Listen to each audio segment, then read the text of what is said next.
Yo tengo que agradecerle al querido amigo que me ha dado la vida y tengo que agradecerle mucho a ustedes, a los muchachos, que vengan a escucharnos. ¿Por qué? Ya lo he dicho por ahí, en los árboles viejos llevan mucho tiempo muriéndose lentamente. Y en cada primavera le salen algunas ramitas verdes todavía, porque se van yendo despacio. A mí, yo cuando veo muchachos jóvenes que tienen el despertar de la vida y los desafíos por delante, me pasa lo mismo que a los árboles viejos. Es como una primavera.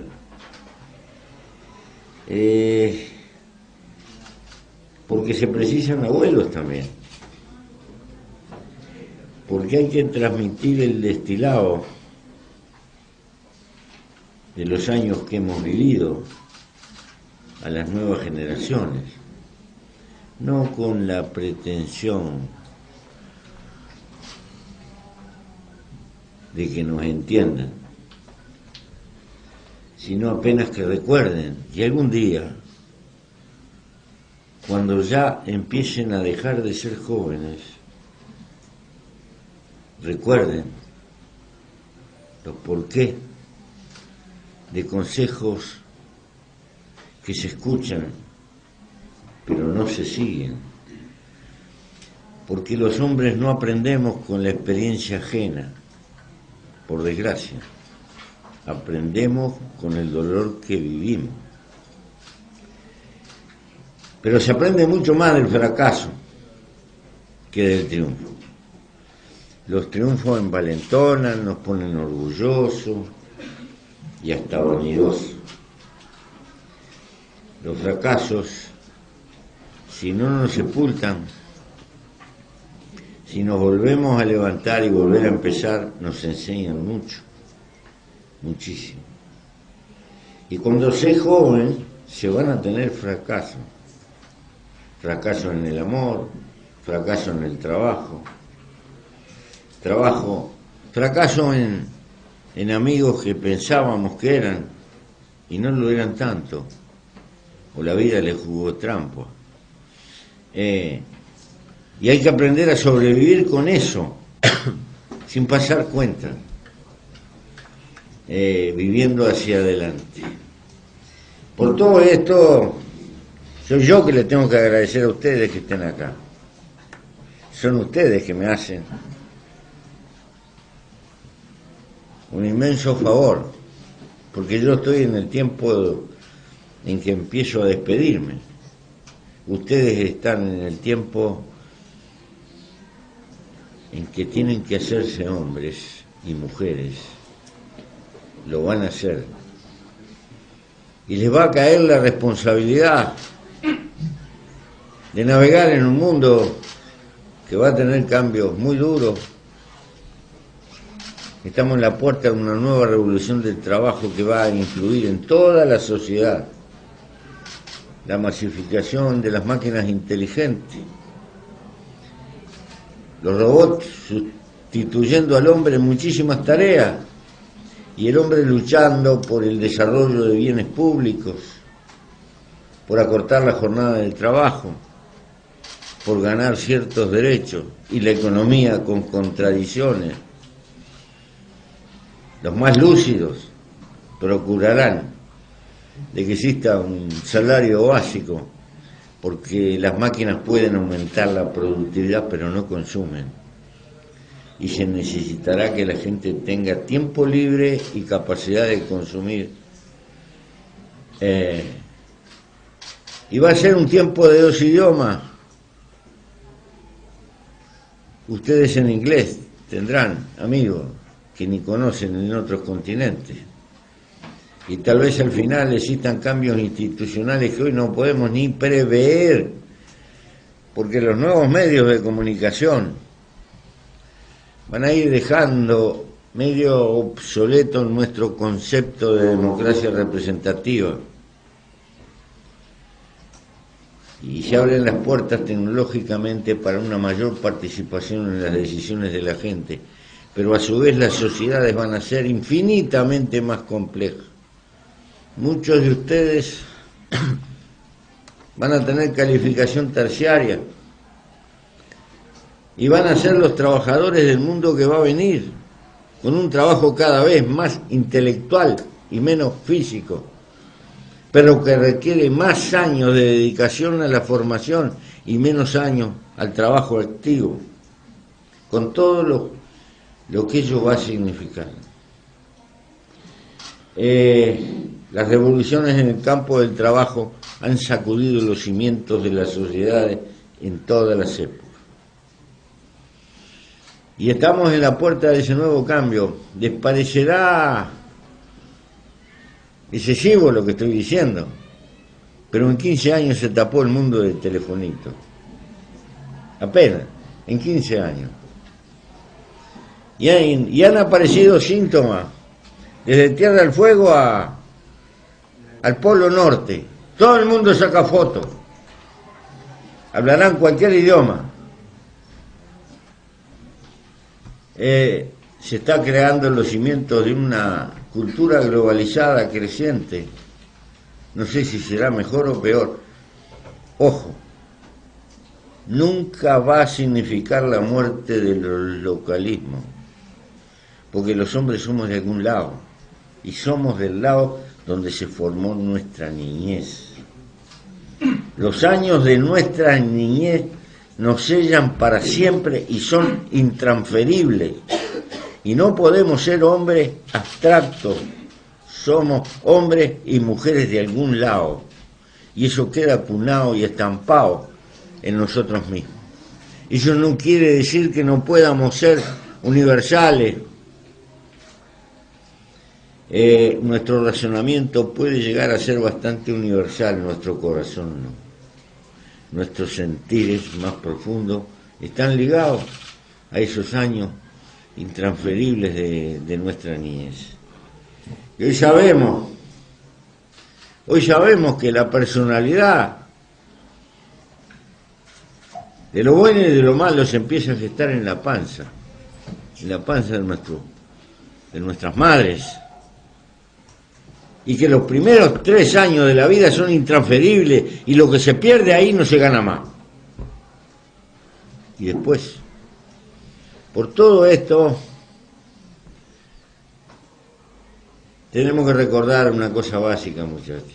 El estar vivo es un milagro. Es el milagro más grande para cada uno de nosotros.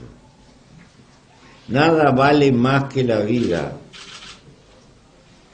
Y ningún bien material puede equilibrar. Si la vida no se compra en el supermercado, la vida se está yendo. Por lo tanto, hay que luchar por la felicidad humana, porque es nuestra única aventura y nuestra única oportunidad en la soledad mineral del universo. ¿Qué implica ello?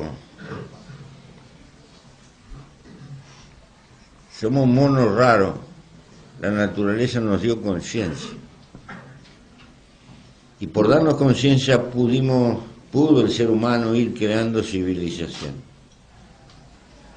La civilización es la solidaridad de nuestros antepasados. Si cada uno de ustedes hace un ejercicio y piensa qué sería de la vida de ustedes solo, viviendo como un felino, teniendo que resolverse desde la comida a la ropa, se va a dar cuenta que es menos que una hoja al viento. El valor que tiene la sociedad, el valor que tiene el vivir en equipo, el valor que tiene tener un cardiólogo cuando el corazón empieza a andar mal, y tener un mecánico que arregle el motor del auto, y tener un carpintero que haga una puerta, y tener un textil o una modista que nos pueda cortar los trapos que nos ponemos. Si no, andaríamos a lo sumo con algún cuero, algún taparrabo. Todo eso que significa la construcción de civilización es lo que nos legaron los antepasados, desde los que descubrieron el fuego y la rueda hasta hoy. Y querer la vida significa contribuir en algo a mejorar la civilización que le vamos a dejar a los que convoquemos a la vida. Antiguamente se educaba que bueno, que la vida humana era un valle de lágrimas y que de aquí íbamos a otro lado. Todavía hay algunas religiones que hacen la apología de los que mueren en la guerra van a vivir. Sí. No, mejor, acá está el paraíso y el infierno. Aquí está todo. Y hay que luchar para que la vida de cada uno de nosotros transcurra con el margen mayor de felicidad. ¿Y qué es ser feliz? No es un problema sensorial de sentir felicidad en la piel. Es problema de equilibrio, de dar gracias a la vida, de tener alegría de vivir, de comprometerse con la vida. Es precisamente darse cuenta que ese milagro de vivir se llena y tener el coraje de cantar de mañana como hacen los pájaros cuando amanece, que agradecen a la vida, y después salen cada cual luchando en su pitancia. Y es bueno recordar esto, muchachos. ¿Por qué? Porque lo central de la felicidad son cultivar los afectos. Y los afectos los dan las cosas vivas, no las cosas inertes. Pero para cultivar afecto hay que tener tiempo. Y para tener tiempo hay que recordar que en nuestra vida tenemos que trabajar para vivir, porque sin el que no trabaja está viviendo a costa de alguno que trabaja. El que no trabaja directa o indirectamente está consumiendo el esfuerzo de vida que ha hecho otro. Pero a su vez, la vida no se hizo para trabajar. Hay que garantizarse el tener un tiempo libre para cultivar los afectos. ¿Cuáles son los afectos? La familia, el cariño, los hijos, el puñado de amigos. El tener tiempo para mirar una tarde de sol o pescar una anguila en un arroyo, no sé. Esa es la libertad. Ser libre significa tomar la decisión de usar el tiempo de nuestra vida en lo que se nos ocurre, sin perjudicar a otros. Porque es una palabra linda, la libertad, pero media queda en el aire de las cosas abstractas. Mientras tienes que trabajar para parar la olla, para comer, ahí estás cumpliendo con una obligación por el hecho de estar vivo. Eres libre cuando tú eliges en qué gastas ese tiempo y ese margen. Pero si no te aseguras ese margen, el mercado te puede robar todo el tiempo de tu vida, porque te impone. Es una cultura que nos rodea, compre esto, compre lo otro. Y tienes que tener el busito con el cocodrilo y los championes de marca. Y si compras el autito, tienes que comprar otro que sea más grande. Y si es alemán, mejor. Y así sucesivamente. Y si tienes una casa en un balneario aquí, no, tienes que conseguir la casa en Miami. Y tienes que codearte, y así no paras nunca más. Como decía Séneca, pobres son los que precisan mucho. Si no te pones un límite en la cabeza, el mercado te chupa la vida. Y puedes caer en la tontería de decir, yo no quiero que a mi hijo le falte nada, pero resulta que le faltas tú. Que no puedes perder 2 horas de salir con tu hijo a caminar por la calle y enseñarle esto y el otro y jugar con él. Porque no tienes 2 horas libres, porque tienes que andar así. Guarda con esa es la plaga de nuestro tiempo. nos condena a la soledad de adentro. Podemos estar adentro de la multitud, pero sin rueda humana, sin intercambio, sin amigos, sin querer, sin relaciones afectivas, la vida no puede ser nunca feliz. Y digo esto porque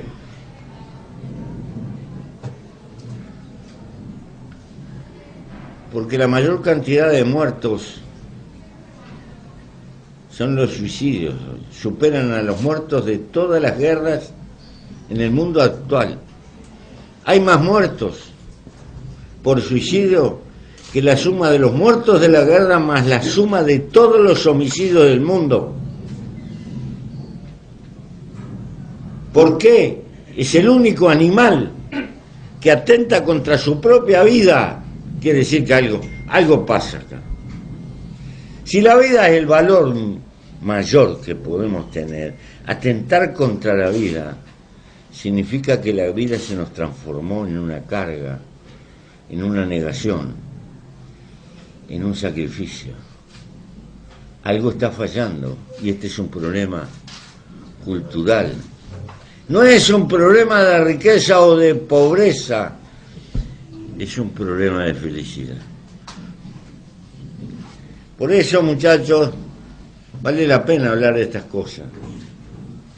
La enseñanza que recibimos es buena para que intentemos ser útiles, no es suficiente, porque la enseñanza tiene que desarrollar en última instancia la pureza de nuestros sentimientos.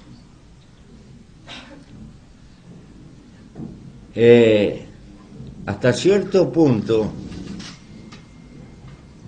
el hombre, hasta cierto punto, dentro de ciertos límites, el hombre puede torcer o buscar trazar el rumbo de su vida. O nos dejamos llevar y el mercado nos lleva de acá y nos gobierna. Y nos transformamos en pagadores de cuota. Y vivimos toda nuestra vida pagando cuotas y debiendo. Y no tenemos otro horizonte. O compramos y vivimos con lo necesario, pero nos reservamos un margen para vivir. Si no podemos cambiar el mundo, y no es fácil cambiar el mundo, yo me metí en ese sueño y me costó 14, 15 años de cana. No es en línea recta, y hay que luchar por cambiar el mundo, por mejorarlo. Sí, cada cual puede mejorar su propio camino en la existencia. Eso está al alcance de la mano, pero hay que tener fuerza de voluntad. Y fuerza de voluntad de hacer un balance todos los días. Cuando te sientas en la cama, está de moda hacer gimnasia, ¿verdad? Educar el cuerpo. Hay que educar esto también. Hacer un balance de 5 minutos todos los días. Lo que hice hoy, ¿está bien o está mal? Enfrentar el juez que llevamos adentro, que funcione el juez. Él nos va a ayudar. Pero para eso hay un balance. ¿Estuve bien con Juan y con María cuando le hice esto, le dije el otro, o estuve mal?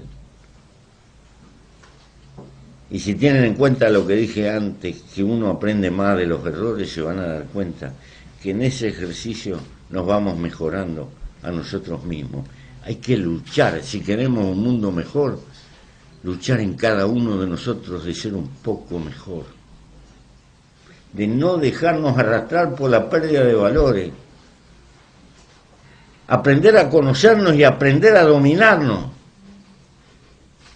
aprender que tenemos un sinvergüenza adentro, pero también tenemos un tipo solidario, y hacer primar la figura solidaria y sana de la especie humana frente a la figura egoísta que también llevamos, porque la naturaleza con la inteligencia nos los pone adentro para que peleemos por nuestra vida. Eso se llama construir civilización.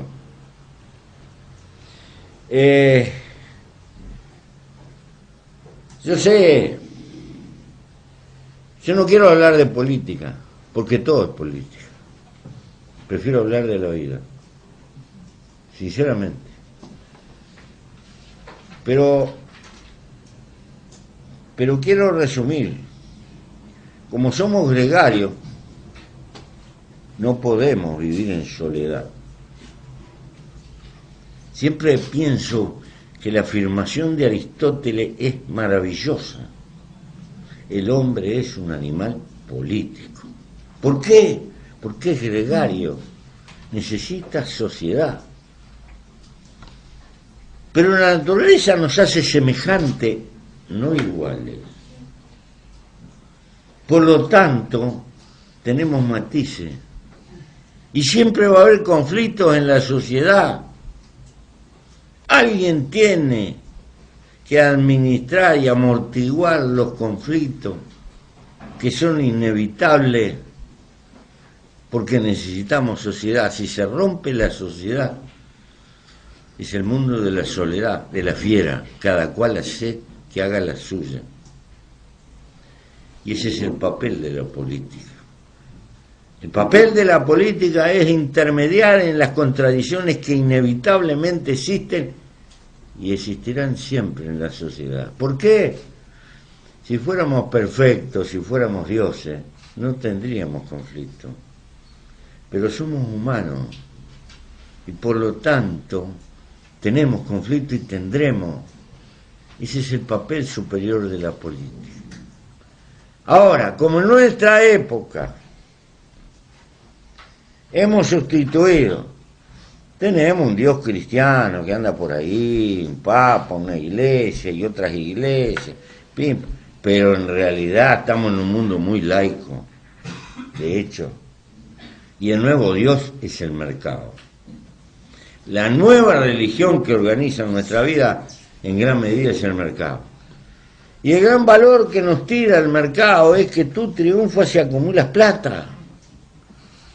Y eso, de hecho, aunque nadie te lo diga, todo tiende a rodearte subliminalmente y a considerar que el triunfador es el que acumula mucha plata.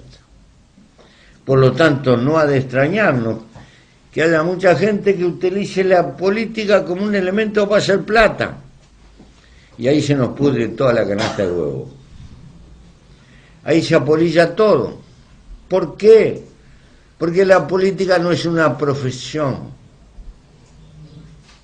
Podrá ser ingeniero, podrá ser albañil, podrá ser carpintero, podrá ser mecánico.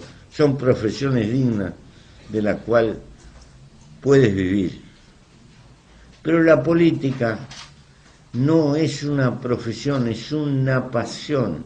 No se vive de la política, se vive para la política. No tiene ningún sentido plantearse el enriquecimiento. No es que no haya interés, pero hay interés de cariño, que es otra cosa, de sentirse feliz con la suerte de la gente. ¿Que es posible que todo el mundo tenga lo mismo? No, no es posible. No es posible. Esto es para algunos y hay que saber elegir. No cualquiera puede ser Messi. No cualquiera puede ser un cirujano de primera.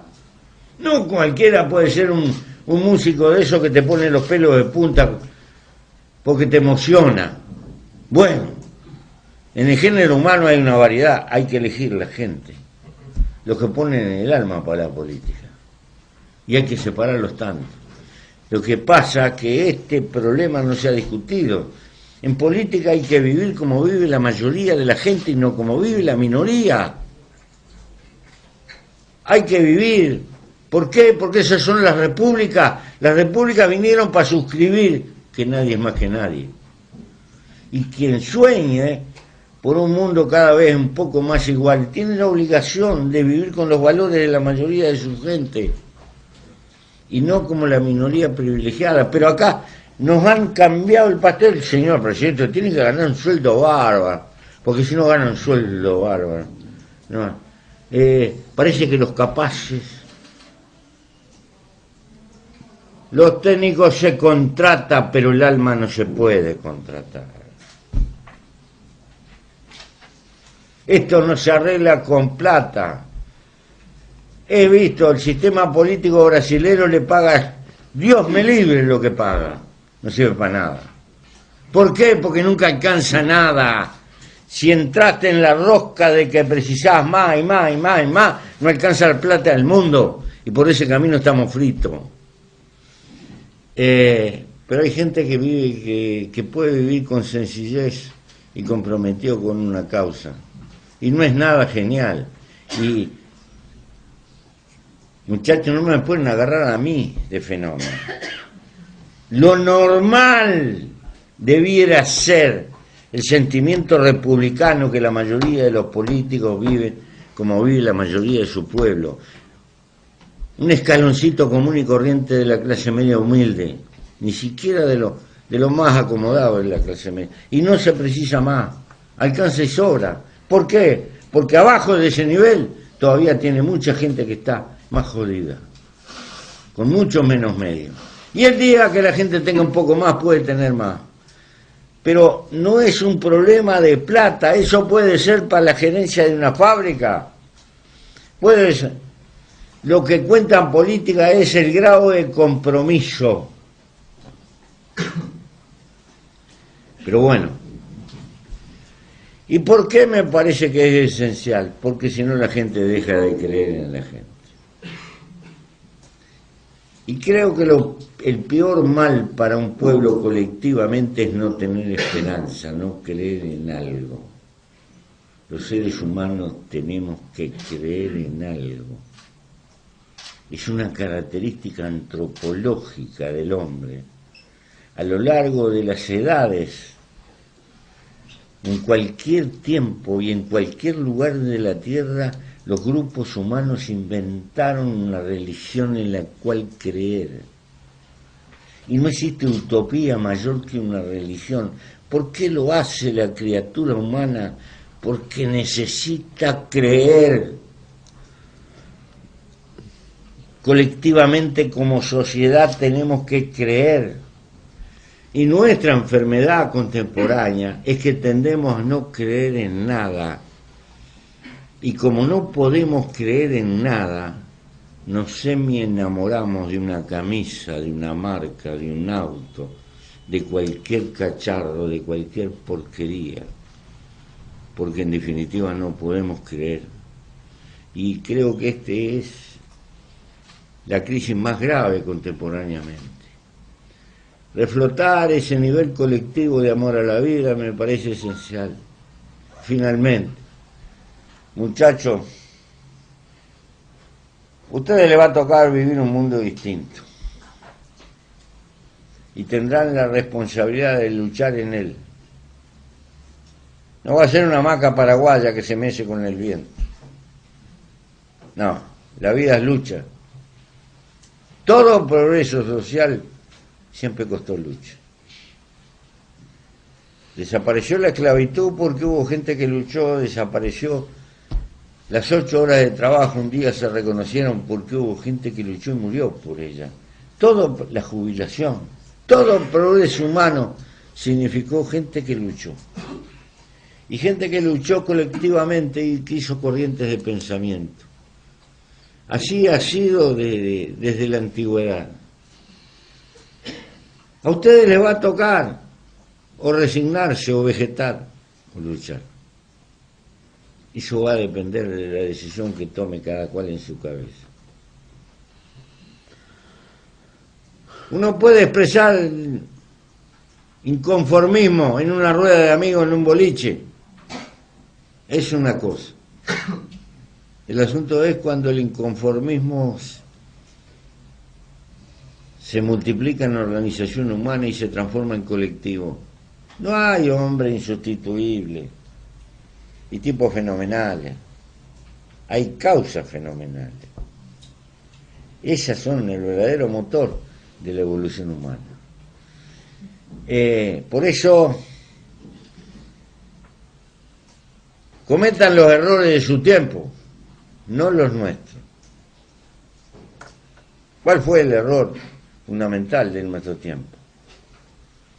Que soñamos y creímos a pie juntilla que cambiando las relaciones de producción y distribución íbamos a tener un hombre nuevo y distinto. Ingenuos de nosotros nos olvidamos del papel de la cultura y no comprendimos que si no cambia la cabeza no cambia nada, aunque cambie la apariencia del mundo material, y que construir una sociedad mejor es construir una cultura mejor, valores mejores.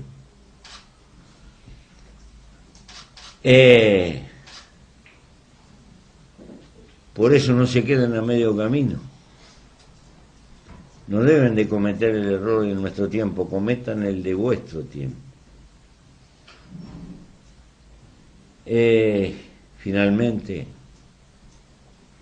hay otro desafío. Algunos dijeron que sí, que fui un presidente pobre. Yo no soy pobre, soy sobrio. Aprendí a vivir liviano equipaje, vivir con lo necesario, con lo justo, para tener tiempo libre y dedicárselo a las cosas que me conmueven. Si me hubiera complicado con una vida material, mucho cacharro, mucha cosa, ya tengo que cuidarla. Y me sobran 3 piecitas al baño, porque lo limpiamos con la patrona ahí, pim, pim, pim, pim, ta. Se acabó. Se acabó la historia. Y dice, pero anda con un auto viejo que tiene 30. No preciso más, porque tiene repuesto hasta en la farmacia, no paga casi nada de patente. Y yo soy un viejo, y un viejo a 140 kilómetros, un peligro. ¿Para qué? ¿Para qué voy a tirar? Es decir, razonar y sacar la cuenta del sentido de utilidad. Y no meterme a comprar un auto que tengo que pagar una fortuna de seguro y de patente. Y después lo tengo parado. No. Bueno. Por todo eso han dicho que soy un presidente pobre. Para los aymara, pobre es el que no tiene comunidad. Y yo cada vez tengo más comunidad, tengo más amigos en el mundo. Cada vez estoy menos solo. Y esa es la mayor riqueza que se puede tener en la vida. Por eso me parece que estas cosas importan también. Y se las digo no para convencerlo, para apenas que las piense.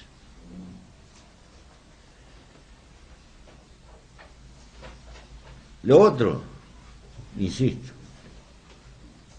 mucho más importante que triunfar es volverse a levantar cada vez que uno cae y volver a empezar.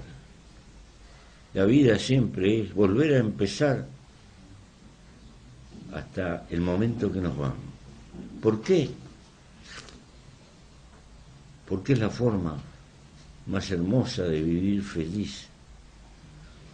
Para ser feliz hay que tener compromiso con la vida misma y agradecer el hecho de haber nacido. Estoy a la pregunta que puedan hacer con esta salvedad. De algunas cosas sé y de otras no sé nada. De las que sé puedo hablar y de las que no sé aprenderemos. Gracias.